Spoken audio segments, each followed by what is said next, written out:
അപ്പം ഇന്ന് ബ്രഹ്മബാബയുടെ ദിവസം അല്ലേ? അപ്പോൾ കുറച്ച് നമുക്ക് ബ്രഹ്മബാബയെക്കുറിച്ച് കുറേ കാര്യങ്ങൾ കേട്ടുകൊണ്ടേയിരിക്കുകയാണ്. എന്നാലും ഞാൻ എന്തെങ്കിലും ഒരു പുതുമ വേണ്ടേ? അപ്പം ബ്രഹ്മബാബയുടെ ഏറ്റവും നല്ലൊരു ഹാൻഡായിരുന്നു ജഗദീഷ് ഭായ്. അപ്പം ജഗദീഷ് ഭായ് ബ്രഹ്മബാബയെക്കുറിച്ച് പറയുമ്പോൾ അവിടെ നമുക്ക് അത് ഇമോഷണലായിട്ട് മാറും. ഭയങ്കര ഇമോഷണലാണ്. ജഗദീഷ് ഭായ്ക്ക് അങ്ങ് ഹൃദയത്തിൽ നിന്നുള്ള സ്നേഹമാണ്. അപ്പോൾ കുറച്ച് കാര്യങ്ങൾ ജഗദീഷ് ഭായ് പറഞ്ഞത് പണ്ട് വായിച്ചത് ഇങ്ങനെ നോട്ട് ചെയ്ത് വെച്ചേക്കും. തക്കം കിട്ടുമ്പോഴല്ലേ വായിക്കാൻ പറ്റൂ അല്ലേ? അപ്പം ജഗദീഷ് ഭായ് പറയുന്നത് ബാബയെ പ്രതി എൻ്റെ ഉള്ളിലെ ഭാവം എന്നാണ് ഇതിൻ്റെ ഹെഡ്ലൈൻ. എപ്പോഴൊക്കെ ഞാൻ ബാബയുടെ മുന്നിൽ പോകുന്നു, അതായത് അത് ബ്രഹ്മബാബ മാത്രമല്ല ബാപ്ദാദയാണ്, എപ്പോഴൊക്കെ ഞാൻ ബാബയുടെ മുന്നിൽ പോകുന്നു അപ്പോൾ ഉടനെ ജഗദീഷ് ഭായ് എന്ത് ചെയ്യുന്നറിയോ? തല കുനിച്ച് പ്രണമിക്കാൻ തോന്നുന്നു, കൈ തൊഴുത് നിൽക്കാൻ തോന്നുന്നു ജഗദീഷ് ഭായിക്ക്. കാരണം ബാബയെ കണ്ട ഉടനെ ജഗദീഷ് ഭായിക്ക് തോന്നുന്നു, എനിക്ക് എത്ര ഉപകാരം ചെയ്തിട്ടുണ്ട്, എൻ്റെ എത്ര മംഗളം ചെയ്തിട്ടുണ്ട്, അതൊക്കെ എനിക്ക് തോന്നുന്നു. എൻ്റെ മേലെ ബാബ ചെയ്യാത്ത കാര്യങ്ങൾ എന്താ ഉള്ളത് എന്ന്. അപ്പോൾ ബാബ ഇടയ്ക്കിടയ്ക്ക് പറയും, ഞാൻ നിൻ്റെ അച്ഛനാണ്, അധ്യാപകനാണ്, സദ്ഗുരുവാണ് അല്ലേ? ഈ 3 രൂപം ഞാൻ എപ്പോഴും ബാബയെ കാണുമ്പം അനുഭവിക്കാറുണ്ട്. നേരിട്ട് കാണുന്ന കാര്യങ്ങളാണ്. അപ്പം അതുകൊണ്ട് ടീച്ചറിനെ കണ്ട ആരാ നമസ്കരിക്കാത്ത അല്ലേ? ടീച്ചർ നമസ്തേ എന്ന് പറയും നമ്മൾ ക്ലാസ്സിൽ. ഗുരുവിനെ കണ്ടാലോ കാൽക്ക വീണ് തൊഴും. അപ്പോൾ പിന്നെ എനിക്ക് തൊഴണ്ടേന്ന് ജഗദീഷ് ഭായ് ചോദിക്കുകയെന്ന് വെച്ചാൽ അത്രയ്ക്ക് ജഗദീഷ് ഭായ് 3 രൂപങ്ങളിലും പെട്ടെന്ന് ബാബയെ കാണുമ്പോൾ കൈ അറിയാതെ തൊഴണമെന്ന് തോന്നിപ്പോകുന്നു. അത് വിചാരിച്ചാൽ നിങ്ങൾ ബാബറുമിൽ കയറി തൊഴരുത്. ഇത് കേൾക്കേണ്ട താമസം നമ്മുടെ മാതാജിമാരുണ്ട്. ആ ബാബറുമിൽ വീണ് തൊഴും. ഇത് അങ്ങനെ ആരും ഇവിടെ തൊഴാൻ പാടില്ല. ഇത് ക്ഷേത്രമല്ല കേട്ടോ. നമ്മൾ അച്ഛനാണ് മുന്നിട്ട് നിൽക്കുന്ന രൂപം, അതാണ് ബാബയുടെ അച്ഛൻ. അപ്പോൾ അതായത് അതൊരു സദ്ഗുരുവിനെ നമസ്കരിക്കുന്ന പോലെയാണ്. നമസ്കരിക്കാനങ്ങ് തോന്നും ഉള്ളിൻ്റെ ഉള്ളിൽ നിന്ന് അങ്ങനെ. അപ്പം അതുകൊണ്ട് ഞാൻ അത്രയ്ക്ക് നന്ദിയുള്ളവനാണ്. ജഗദീഷ് ഭായ് പറയാം, ഞാൻ അത്ര നന്ദിയുള്ളവനാണ്. കാരണം എപ്പോഴും ബാബ എൻ്റെ കൂടെ നിന്നിട്ടേ ഉള്ളൂ, എനിക്ക് കൂട്ട് തന്നിട്ടേ ഉള്ളൂ, എന്നെ സംരക്ഷിച്ചിട്ടേ ഉള്ളൂ. എന്തുമാത്രം എന്നെ സംരക്ഷിച്ചിരിക്കുന്നു ബാബ, എന്തുമാത്രം എന്നെ സപ്പോർട്ട് ചെയ്തിരിക്കുന്നു ബാബ. വളരെ വിനയത്തോടു കൂടിയാണ് ഞാൻ എപ്പോഴും ബാബയുടെ മുന്നിൽ നിൽക്കാറുള്ളത്. എന്നിട്ടോ ആ ബാബ എവിടെ, ഞാൻ ഇത്തിരി പോന്ന ഞാൻ എവിടെ? ജഗദീഷ് ഭായ് പറയാണ്, ബാബ എവിടെ, ഞാനെവിടെ? അതൊക്കെ ശരി തന്നെ, ഞാൻ അദ്ദേഹത്തിൻ്റെ കുട്ടിയാണ്, സന്താനമാണ്. ഇപ്പോൾ ഒരു രാജാവിൻ്റെ കുട്ടിക്ക് തീർച്ചയായിട്ടും ആ രാജകുമാരൻ്റെ സ്ഥാനം ഉണ്ടാവുമല്ലോ. അതേപോലെ ഞാൻ ഈശ്വരൻ്റെ കുട്ടിയാണ്, ആ സ്ഥാനമുണ്ട്. എന്നാലും എനിക്ക് ആ സ്ഥാനം അംഗീകരിക്കാൻ വയ്യ. ഞാൻ ഒന്നുമല്ല. ജഗദീഷ് ഭായ് പറയണേ, ഞാൻ ഒന്നുമല്ല. കാരണം ശിവബാബ ആരാണ്? സാക്ഷാൽ ഭഗവാൻ, സാക്ഷാൽ പരമാത്മാവ്. ഈ ലോകം മുഴുവൻ, സമസ്ത ലോകവും ശിവബാബയെ ഓർമ്മിക്കുന്നു. സമസ്ത ലോകവും. ഞാൻ എവിടെ കിടക്കുന്ന ഒരു ശിശു? ജഗദീഷ് ഭായ് പറയാം, ഞാനൊരു കൊച്ചു വ്യക്തി അല്ലേ, ഒന്നിനും കൊള്ളാത്തവനായിരുന്നു ഞാൻ. എന്തുണ്ടായിരുന്നു എൻ്റെ കയ്യിൽ? ഒന്നുമില്ലായിരുന്നു. എന്നിട്ട് ആ ബാബ എന്നെ എന്താക്കി മാറ്റി, എന്നെ എന്തൊക്കെ പഠിപ്പിച്ചു. ഞാൻ ഇന്ന് വല്ലതും ചെയ്യുന്നുണ്ടെങ്കിൽ അത് ബാബയുടെ അത്ഭുതം മാത്രമാണ്, അല്ലാണ്ട് എനിക്കൊന്നുമില്ല എന്ന്. ആള് വലിയ പ്രൊഫസറും ഭയങ്കര ബുദ്ധിമാനും ഭയങ്കര വലിയ സ്പീക്കറും എല്ലാം ആണ്. എന്നാലും പറയാം, ഞാൻ ഉള്ളത്.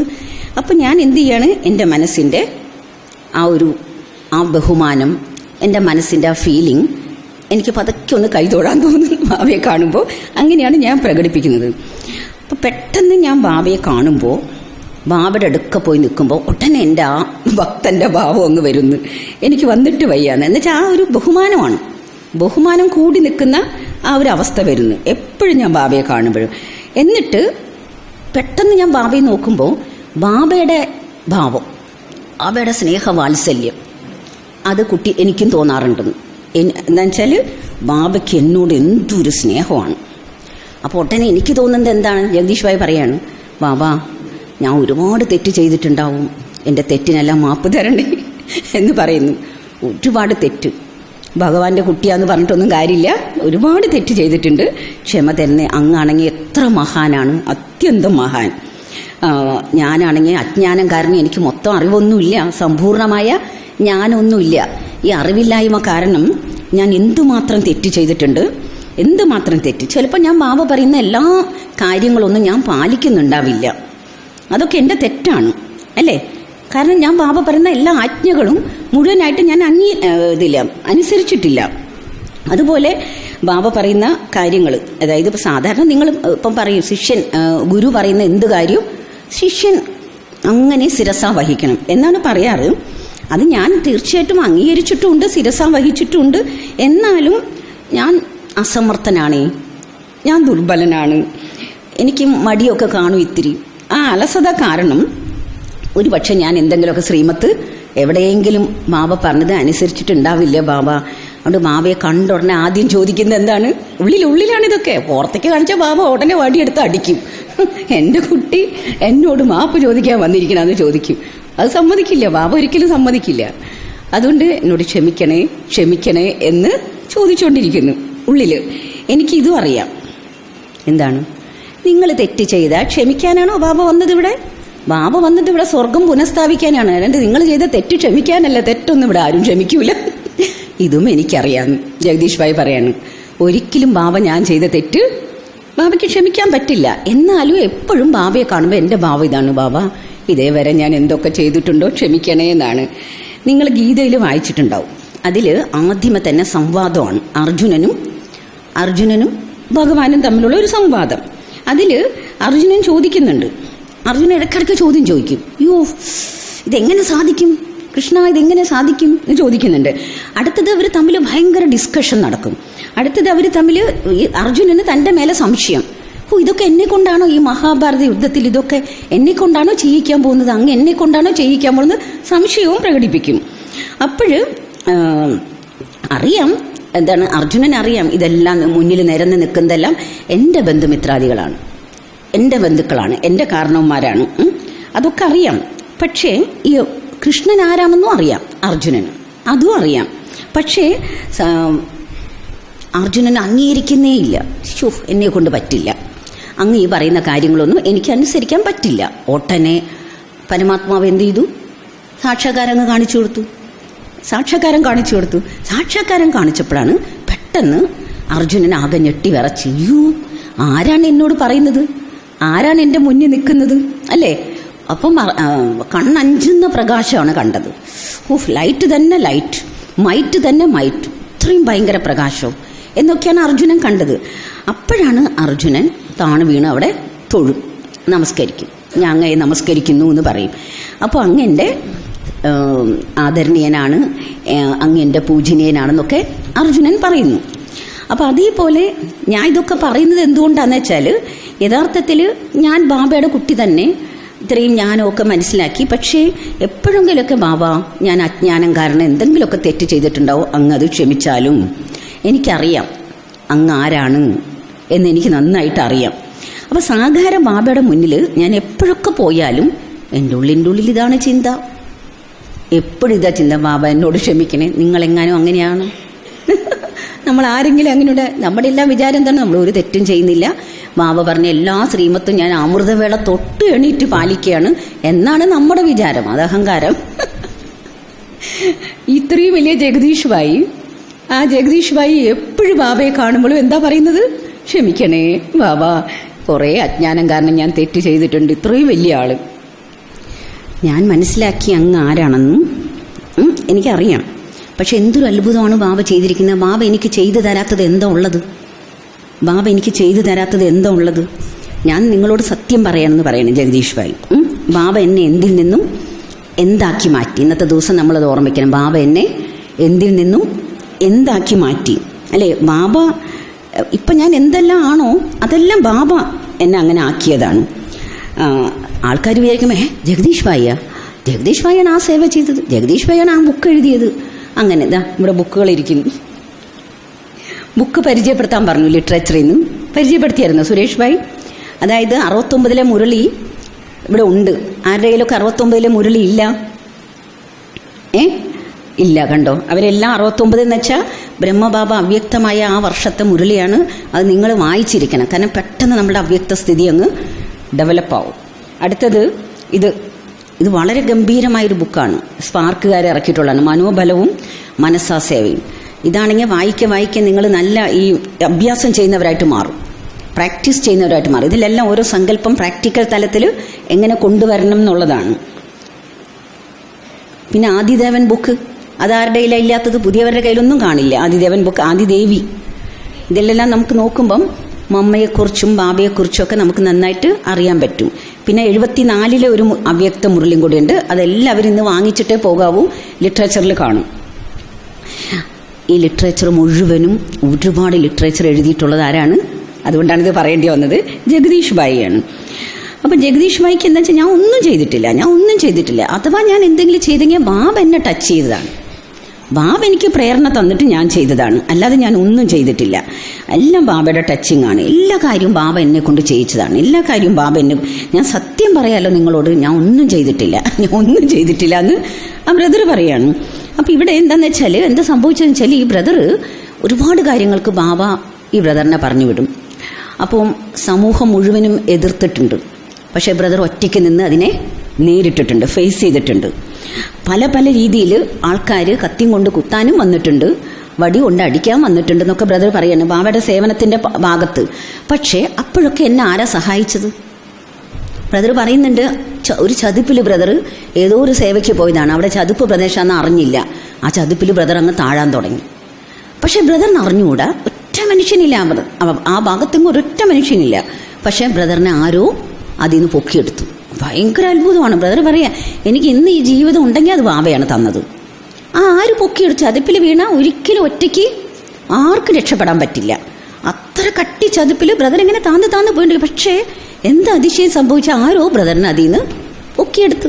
അവിടെ ആരുമില്ല ആ പ്രദേശത്തൊന്നും. അപ്പം അങ്ങനെ ബ്രദറിനെ ബാബയ്ക്ക് വേണമെന്നുണ്ടെങ്കിൽ ബാബ തീർച്ചയായിട്ടും അവിടെ രക്ഷിക്കുമല്ലോ. അങ്ങനെ രക്ഷിച്ചു. അപ്പം എന്നെ ആരാണ് രക്ഷിച്ചത്? എൻ്റെ കൂടെ ആരാണ് ഉണ്ടായിരുന്നത്? എൻ്റെ മുന്നിൽ ആരാണ് ഉണ്ടായിരുന്നത് എന്നൊക്കെയാണ്. അപ്പോൾ ഒരുപക്ഷെ ഞാൻ സേവനത്തിൻ്റെ പുതിയ രീതികളൊക്കെ തുടങ്ങി വെച്ചിട്ടുണ്ട്. പക്ഷെ അത് ആരാണ് എന്നെ കൊണ്ട് ചെയ്യിച്ചത്? എനിക്കത് ടച്ചിങ് തന്നതാണ്. അത്ര നിരഹങ്കാരി. അങ്ങനെ ഞാൻ എന്തു പറഞ്ഞാലും അതെല്ലാം എൻ്റെ അനുഭവത്തിൽ നിന്നാണ് ഞാൻ പറയുന്നത്. സാധാരണ അനുഭവം ഒന്നുമല്ല എനിക്ക് കിട്ടിയിട്ടുള്ളത്. വളരെ ആഴത്തിലുള്ള ഗഹനമായ അനുഭവമാണ് എനിക്കുള്ളത്, സ്പഷ്ടമായ അനുഭവം. പക്ഷേ ഇതെല്ലാം ബാബയുടെയാണ്. അതുകൊണ്ട് എപ്പോഴും എനിക്ക് നന്ദി, എൻ്റെ ഉള്ളിൽ നിന്ന് ഞാൻ എപ്പോഴും ബാബയോട് നന്ദി പറഞ്ഞുകൊണ്ടിരിക്കും. ബാബ നന്ദി എന്ന് പറഞ്ഞുകൊണ്ടിരിക്കും. എപ്പോഴൊക്കെ ബാബയുടെ അടുത്ത് പോകണം. അപ്പം അതുമായിട്ട് ബന്ധപ്പെട്ട് ബ്രദർ ഒരു കാര്യം പറയാണ്. അത് നിങ്ങൾക്കും ബാധകമാണ്. എന്താണെന്ന് വെച്ചാൽ ബ്രദർ പറയുന്നത്, എപ്പോഴും എൻ്റെ മനസ്സിലൊരു വിചാരമുള്ളത്, എന്നേക്കാൾ മുതിർന്നവരെ ഞാൻ ബഹുമാനിക്കണം. ഒരു വയസ്സായ ആൾ വരുമ്പോൾ ഞാൻ എഴുന്നേറ്റ് കൊടുക്കാതെ ഞാൻ അവിടെ ഇരിക്കുകയാണ്. അപ്പം എൻ്റെ സീറ്റ് ഇതിൽ പറയുന്നതാണ്, ഞാൻ പറയുന്നതല്ല. ഞാൻ ഭായിയുടെ ഒരു അനുഭവമാണ്. ഞാൻ അവർക്ക് സീറ്റ് കൊടുക്കാതെ, എന്നേക്കാൾ മുതിർന്ന ആളാണ്, ജ്ഞാനത്തിലും മുതിർന്ന ആളാണ്, വയസ്സിലും മുതിർന്ന ആളാണ്. അപ്പം ഞാൻ വിചാരിക്കുന്നത് എൻ്റെ കസേര കൊടുത്താൽ പിന്നെ എനിക്ക് എവിടെ ഇരിക്കാൻ ചെയറ്? ഞാൻ പിന്നെ അവിടെ പോവും കസേരയ്ക്ക് എന്നും പറഞ്ഞ് നിങ്ങൾ എഴുന്നേറ്റ് കൊടുക്കാതിരുന്നാൽ അത് സേവയാണോ? അത് ബഹുമാനമാണോ? എന്ന് ബ്രദർ ചോദിക്കുകയാണ്. അല്ലേ, വലിയവരെ ആദരിക്കാത്ത ആള്, ഇങ്ങനെ പറയുന്ന വാക്ക് യൂസ്ലെസ് പേഴ്സൺ ആണെന്ന് പറയുന്നത്, ഒരു കാര്യത്തിനും കൊള്ളാത്ത ആളാണെന്ന് ബ്രദർ പറയാണ്. അവരെന്ത് പഠിക്കാനാ? വലിയവരെ മുതിർന്നവരെ ബഹുമാനിക്കാത്ത ആളിന് വല്ലതും ജ്ഞാനം പഠിക്കാൻ പറ്റൂ? അവർക്ക് എങ്ങനെ ജ്ഞാനം തലേ കയറും? അല്ലേ, ആരൊക്കെ നമ്മളുടെ മുന്നിൽ വരിഷ്ഠ സഹോദരന്മാരുണ്ടോ, മുതിർന്നവരുണ്ടോ, അവരെ പ്രതി നിങ്ങൾ എന്താണ് ചിന്തിക്കേണ്ടത്? നിങ്ങളുടെ ഭാവന എന്തായിരിക്കണം അവരെ പ്രതി? അല്ലേ, ശരിക്കും പറഞ്ഞാൽ ഇന്നത്തെ കാലത്ത് അതൊന്നും കാണപ്പെടുന്നില്ല എന്ന് വളരെ വിഷമത്തോടെ ബായി പറയാണ്. നിങ്ങൾ ചിന്തിച്ചു. അപ്പോഴാണ് ഈ ബ്രദർ ഉദാഹരണം പറയുന്നത്. ആരെങ്കിലും വന്നാൽ നിങ്ങൾ അവർക്ക് ഓഫർ ചെയ്യണ്ടേ? വരൂ ദാ എൻ്റെ സീറ്റിൽ ഇരുന്നോളൂ എന്ന് പറയണ്ടേ? അല്ലേ, എന്നേക്കാളും സീനിയറാണ് അവരാണ് എൻ്റെ അടുക്ക വരുന്നത്. അപ്പോൾ പോലും ഞാനൊന്ന് എഴുന്നേറ്റ് നിന്ന് അവരെ ഒന്ന് ആദരിക്കുക പോലും ചെയ്യില്ല. അങ്ങനത്തെ അവസ്ഥയാണ് ഇന്നത്തെ കാലഘട്ടത്തിൽ എന്ന് പറയുകയാണ് ബ്രദർ. അപ്പോൾ നമ്മുടെ മനസ്സിൽ എന്ത് പഠിക്കണം നമ്മളെന്നാണ്. അപ്പോൾ നമ്മൾ വിചാരിക്കുന്നത് എന്താണ്? ഞാൻ ഇവിടുന്ന് എഴുന്നേറ്റ പിന്നെ ഞാൻ എവിടെ പോയിരിക്കും? അതാണ് ചിന്ത.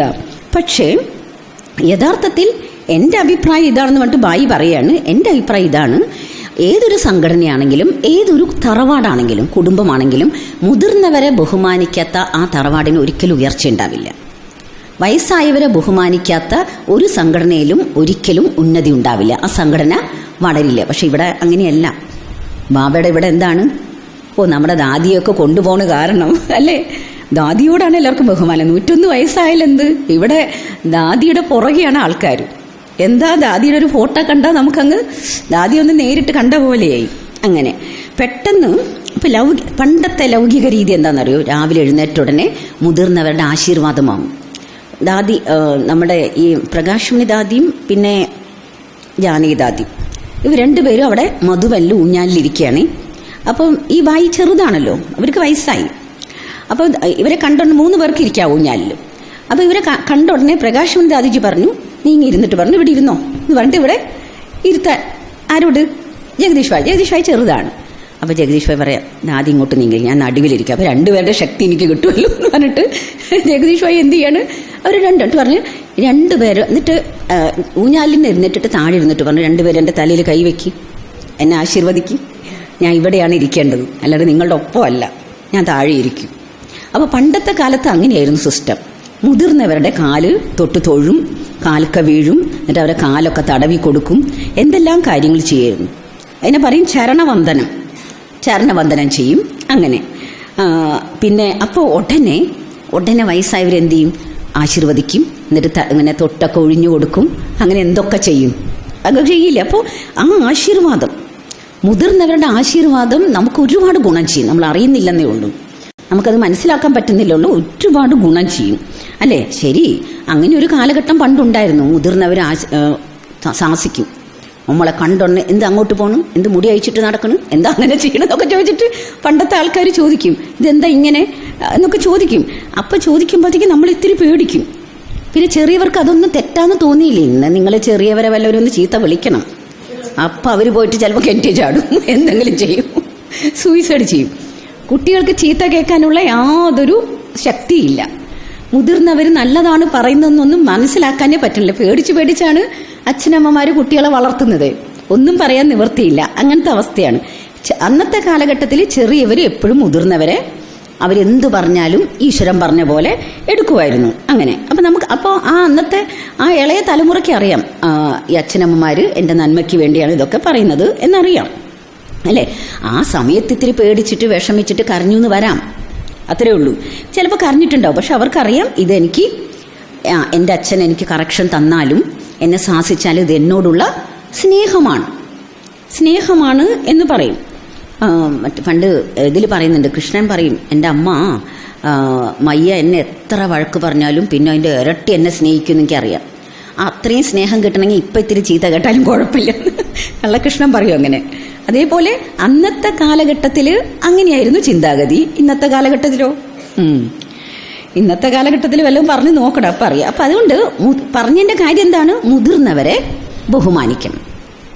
ആദ്യം ബഹുമാനിക്കേണ്ടത് ബാബയെ ബഹുമാനിക്കുക എന്ന് ചേർത്ത് എന്താ ബാബ പറയുന്ന, ശ്രീമത്ത് ശിരസ വഹിക്കുക എന്നുള്ളതാണ്. അപ്പം അതുകൊണ്ട്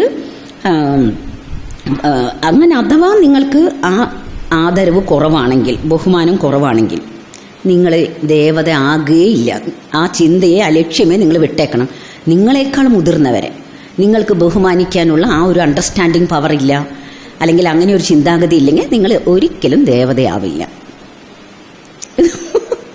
ശിവബാബ പറയുന്നത് പോയിട്ട് ഇപ്പം മുതിർന്ന സഹോദരൻ പറയുന്നതാണ്, എങ്ങനെ നിങ്ങൾക്ക് ദേവതയാകുന്നതിന് മുമ്പ് നിങ്ങൾ ആദ്യം ഒരു സ്വന്തം നല്ലൊരു മനുഷ്യത്വമുള്ള മനുഷ്യനാവും, ഒരു സമചിത്തതയുള്ള എല്ലാവരും ബഹുമാനിക്കാൻ കഴിവുള്ള ഒരു മനുഷ്യനാവും, മനസാക്ഷിയുള്ളൊരു മനുഷ്യനാവും. എന്നിട്ട് നിങ്ങൾ ഫരിസ്തയും ദേവതയൊക്കെ ആവും. ആദ്യം ഒരു മനുഷ്യത്വമുള്ള മനുഷ്യനാവും. അങ്ങനെ അപ്പൊ ദേവത എന്ന് വെച്ചാൽ ആരാണ് പറയും? ദേവതയുടെ ഡിഗ്രികൾ പറഞ്ഞ്, സർവഗുണസമ്പന്നം, 16 കല സമ്പൂർണം, മര്യാദ പുരുഷോത്തമൻ, സമ്പൂർണ്ണ നിർവികാരി, പിന്നാരാ അഹിംസ പരമോധർമ്മൻ അല്ലേ, ഇതെല്ലാം. അപ്പൊ ദേവതകൾ യഥാർത്ഥത്തിൽ ആകണമെങ്കിൽ ഇത്രയും കാര്യങ്ങൾ പെരുമാറ്റത്തിലും ധാരണയിലും സംസ്കാരത്തിലും ധാരണ ചെയ്യണം, എന്നാലേ പറ്റൂ. അപ്പം അതിലൊരു ഗുണമാണ്, 36 ഗുണത്തിൽ ഒരു ഗുണമാണ് ബഹുമാനം. ഒരു ഗുണമാണ്. ഇനി ബാക്കി എല്ലാ ഗുണത്തിനെയും കുറിച്ച് പറഞ്ഞാലും ഒറ്റ ഗുണത്തെക്കുറിച്ച് പറഞ്ഞപ്പോഴേ ഇവിടെ ഇതായി. ഇനിയിപ്പോൾ നിങ്ങൾ ചിന്തിക്കണം, എത്ര മുതിർന്നവരെ നമ്മൾ ബഹുമാനിച്ചിട്ടില്ല എന്ന് ഒന്ന് ചിന്തിച്ച് നോക്കണം. അപ്പോൾ എപ്പോഴൊക്കെ ഞാൻ ബാബയെ കാണുന്നു. അപ്പോൾ ഇനി അടുത്ത് ബാബയിലേക്ക് തിരിച്ചു വരാം. ബാബയെ കാണുന്നു. അപ്പം ഞാൻ നോക്കുമ്പോൾ ബാബ എന്തൊരു സമ്പന്നനാണ്. ഭാവത്തിലും എടുപ്പിലും നടപ്പിലും ഇരിപ്പിലും ഒക്കെ ബാബയുടെ സമ്പന്നത, കുലീനത്വം അതെനിക്ക് ശരിക്കും ഫീൽ ചെയ്യും. പിന്നെ ബാബയ്ക്കാണെങ്കിൽ എന്നോട് എന്തുമാത്രം സ്നേഹമാണെന്ന് അതിനെനിക്ക് എത്ര വർണ്ണിച്ചാലും തീരൂല. എന്നെ അങ്ങ് സ്നേഹിച്ച് എപ്പോൾ കണ്ടാലും ബാബയ്ക്ക് എനിക്കറിയാം, ബാബയ്ക്ക് എന്നോട് എന്തൊരു സ്നേഹമാണ്. അതിനെക്കുറിച്ച് എനിക്ക് വർണ്ണിക്കാനേ പറ്റില്ല. എനിക്കും തിരിച്ചങ്ങനെ എനിക്കും ബാബയോട് അത് പറയാണ്, എനിക്കും ബാബയോട് എത്ര സ്നേഹമുണ്ടെന്ന് എനിക്കും വർണ്ണിക്കാൻ പറ്റില്ല. അങ്ങനെ അപ്പോൾ ബാബയുടെ മുന്നിൽ ഞാൻ എപ്പോഴൊക്കെ നിൽക്കുന്നു അപ്പോഴൊക്കെ എനിക്കിങ്ങനെ ഉള്ളിൻ്റെ ഉള്ളിൽ നിന്ന് ആ സ്നേഹം ഫീൽ ചെയ്യും. ഒരു വളരെയധികം സ്നേഹം എനിക്ക് അനുഭവമായിക്കൊണ്ടേയിരിക്കും. ബാബ ചിലപ്പം എല്ലാവരും ഒന്നിച്ചൊരു നോട്ടമാണ്, പക്ഷേ എനിക്ക് തോന്നും ബാബ എന്നെ മാത്രമാണ് നോക്കുന്നത്. അത് നമ്മൾ മധുവിനെ പോയാൽ നമുക്കത് അനുഭവമാണ്. നോക്കൂ, ഓരോരുത്തർക്കും മനസ്സിലാവും, ഓരോരുത്തർക്കും തോന്നും ബാബ എന്നെയാണ് നോക്കുന്നത്. പക്ഷേ അത് ശരി തന്നെയാണ്. അപ്പം ആരംഭം തൊട്ടേ എനിക്കറിയാം, അതായത് ബാബയുടെ സ്നേഹം എന്താണ്. നിങ്ങൾ പറയൂ, എന്താണ് സ്നേഹം? അതിനൊരു നിർവചനം പറഞ്ഞു. ഈ സ്നേഹം എന്നുള്ള ഗുണം, അതിനൊരു നിർവചനം, കുറേ നിർവചനമുണ്ട് അല്ലേ? പിന്നെന്താണ്, ലവ് ഈസ് യൂണിവേഴ്സൽ എന്നൊക്കെ പറയാം. അപ്പോൾ അതുപോലെ സ്നേഹത്തിനൊരു നിർവചനം പറയും. പറയുന്നത് അതുപോലെ അനുസരിക്കുക.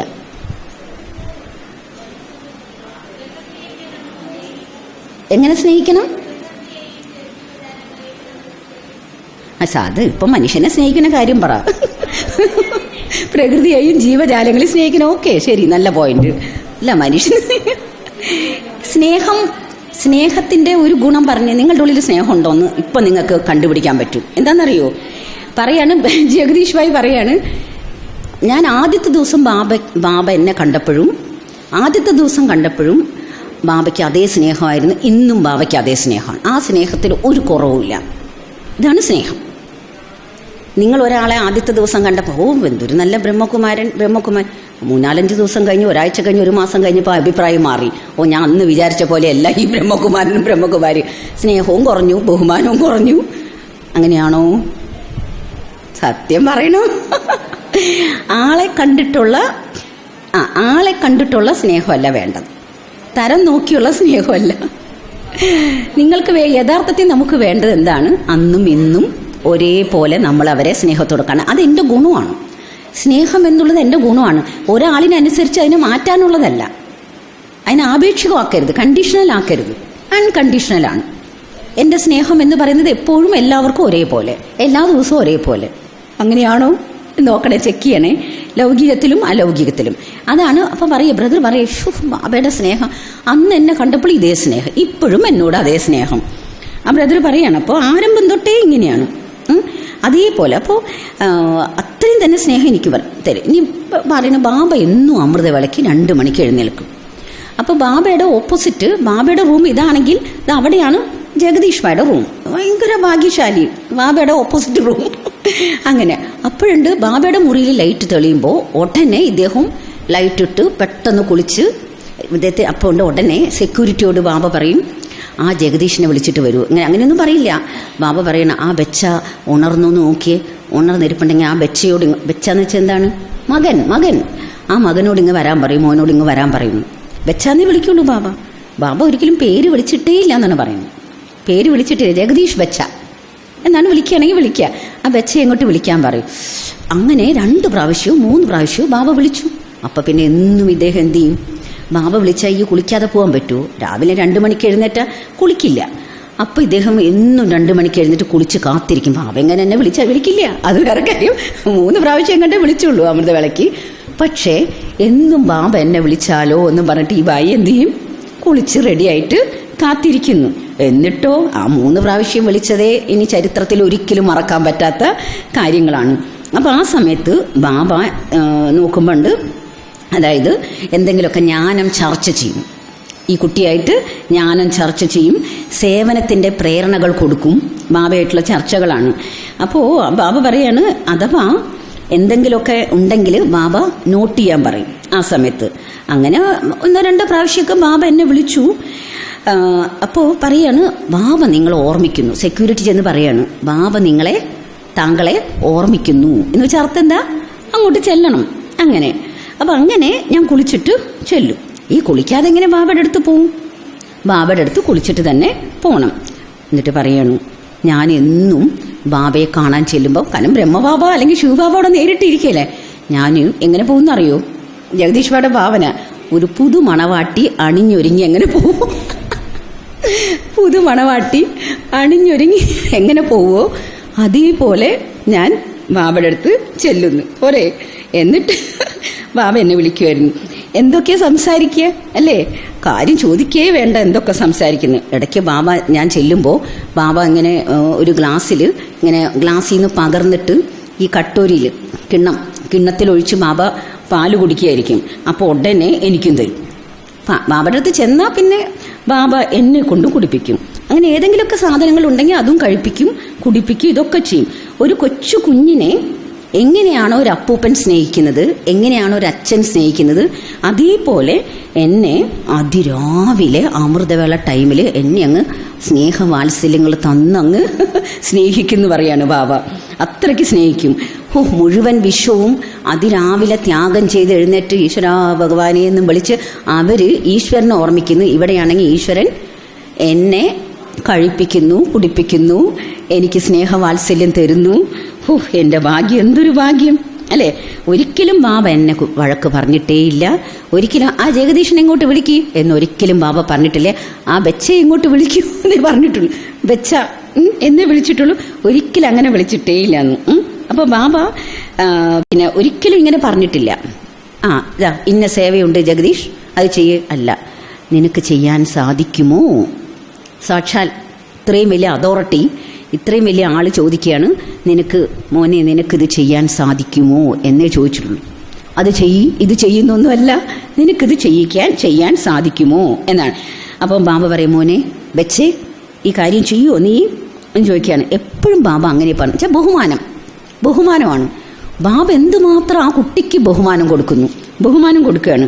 എത്ര ആശ്ചര്യത്തിൻ്റെ കാര്യം. ഞാൻ ഇത്ര ചെറിയൊരാള്, വെറുമൊരു സാധാരണ വ്യക്തി, ആ വ്യക്തിക്ക് വ്യക്തിയോട് ബാബയ്ക്കുള്ള ബഹുമാനം ഒന്ന് നോക്കിയേ. എന്തൊരു ബഹുമാനമാണ് ബാബയ്ക്ക് അല്ലേ. കാരണം എന്താന്ന് വെച്ചാൽ ഓരോ കുട്ടിയുടെ ഉള്ളിൽ ഇത്രയും മഹാനതയുണ്ട്, ഇത്രയും ഗ്രേറ്റ്നെസ് ഉണ്ട്, ഇത്രയും വലിപ്പമുണ്ട്. അത് ബാബയ്ക്ക് അറിയാം അല്ലേ. അപ്പൊ നോക്ക്, ഇത്രയും വലിയ ആള് സാക്ഷാൽ ഈശ്വരന്റെ രഥം എന്നോട് ചോദിക്കുകയാണ്, മോനെ ഇതൊന്ന് ചെയ്യുമോ? അപ്പൊ എത്ര ആദരവാണ്, ഇതൊന്ന് ചെയ്യുമോ അല്ലേ.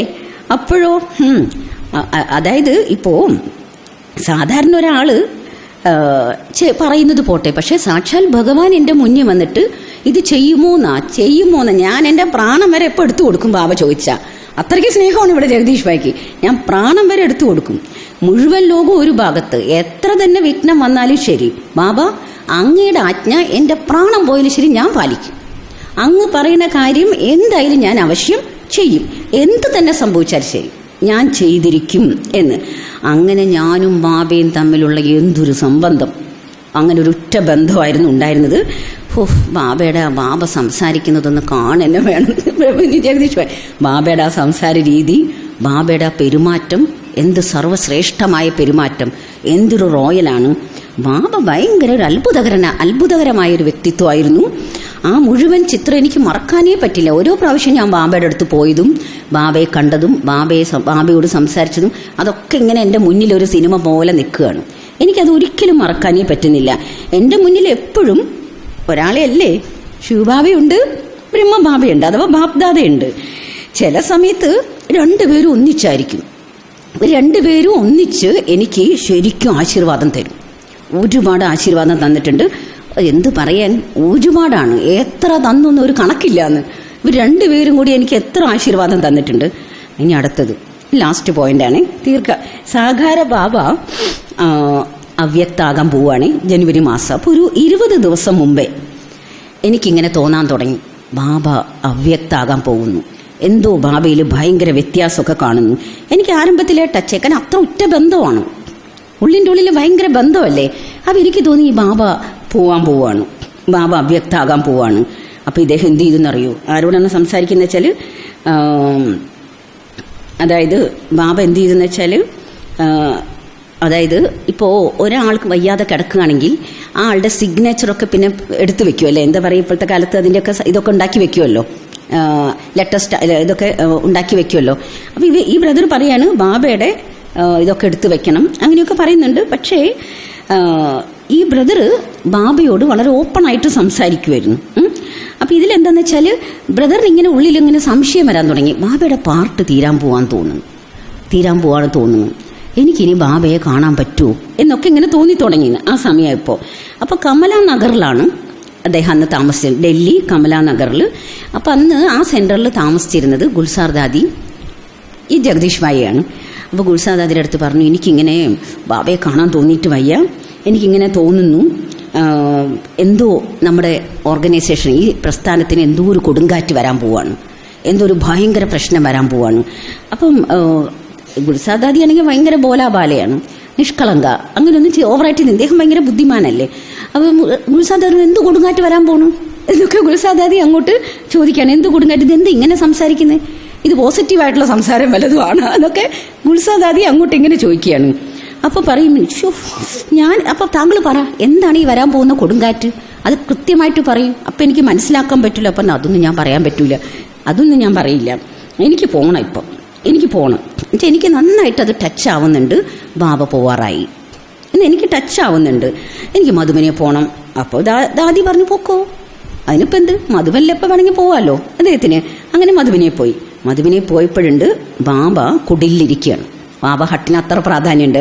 അപ്പോൾ ബ്രദർ പറയാണ്, ഈ ചിത്രം ഉണ്ടല്ലോ, ബാബ ഇങ്ങനെ തലയണയൊക്കെ വെച്ചിട്ട് ഇങ്ങനെ ഇരുന്നിട്ട് എഴുതുമല്ലോ, ആ ചിത്രമില്ലേ ബാബ. അപ്പം ബ്രദർ പറയും, അങ്ങനെയൊന്നും ബാബ ഭയങ്കര ആരോഗ്യവാനാണ്, ബാബ എപ്പോഴും ഇങ്ങനെ നേരെ ഒരു തപസ്വി ഇരിക്കണ പോലെ നേരെ ഇരിക്കുന്നത് ഞാൻ കണ്ടിട്ടുള്ളൂ, ഇത് പിന്നീട് ആരോ കണ്ടിട്ട് വരച്ചു വെച്ചതാന്ന് ബ്രദർ പറയുന്നു.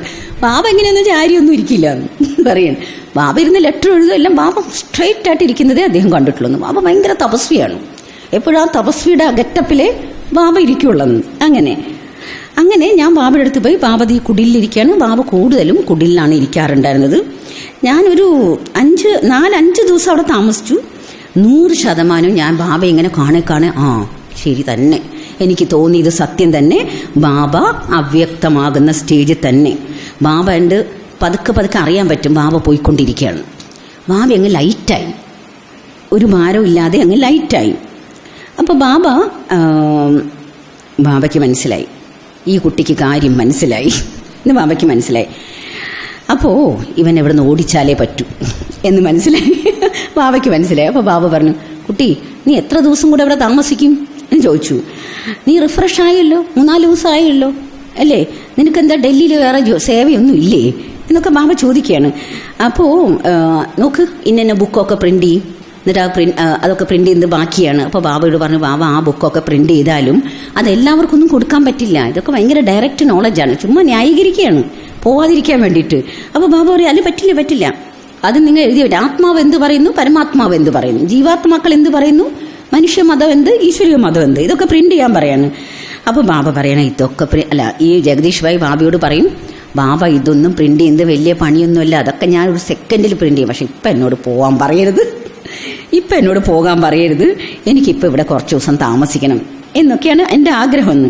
അപ്പോൾ ബാബ പറഞ്ഞു, അതൊന്നും പറ്റില്ല, നീ പോയി ആ ബുക്കൊക്കെ പ്രിന്റ് ചെയ്ത് എല്ലാവർക്കും കൊടുക്ക്, പോ എന്ന് പറഞ്ഞു ബാബ തള്ളിവിടും, പോകാൻ പറഞ്ഞു. അങ്ങനെ ടിക്കറ്റൊക്കെ ബുക്ക് ചെയ്ത് കൊടുക്കും ബാബ. അങ്ങനെ ഇദ്ദേഹം അവിടെ നിന്ന് മനസ്സോടെ പടിയിറങ്ങി അബു റോഡ് വരെ എത്തി. അപ്പോൾ പറഞ്ഞു, ബാബ പോകുന്നൊക്കെ പറഞ്ഞാലും ഒരു മകൻ എന്താ ചെയ്യേണ്ടത്, മകന് മനസ്സിലായി അച്ഛൻ പോവാറായി, അപ്പം ഞാൻ പോകാമോ, ഞാൻ പോകാൻ പാടില്ലല്ലോ. അപ്പോൾ പറഞ്ഞല്ല, സദ്ഗുരുവായിട്ട് ഒരു ആജ്ഞാപിച്ച പോയേ പറ്റും. ഇങ്ങനെ രണ്ട് രീതിയിൽ ബാബ ഒരു കാര്യം പറഞ്ഞാൽ പിന്നെ അതനുസരിക്കണം, അതൊരു ഭാഗത്ത്.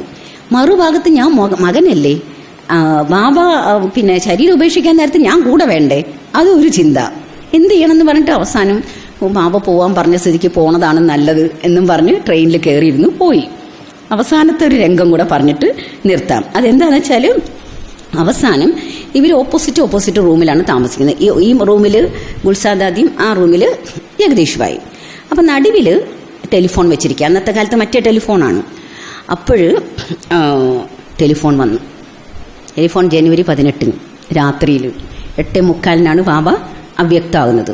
ഒരു 9 മണിക്കുള്ളിൽ ഒട്ടനെ ഇവരെയാണ് അറിയിക്കുക. ഉടനെ അറിയിക്കുന്നത് ആദ്യം ജഗദീഷ് ഭായി തന്നെയായിരിക്കും. ഉടനെ ടെലിഫോൺ വന്നു. ജഗദീഷ് ഭായിക്ക് അറിയാം ഇതാ ടെലിഫോണാണ്, ഇതാ വിളിയാണ്.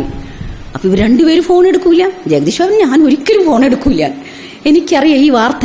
അത്ര ടച്ചിങ് ആണ് ആ ബ്രദറിന്. അവസാനം ഗുൽസാദാദിയാണ് എടുക്കുന്നത് ഇത്.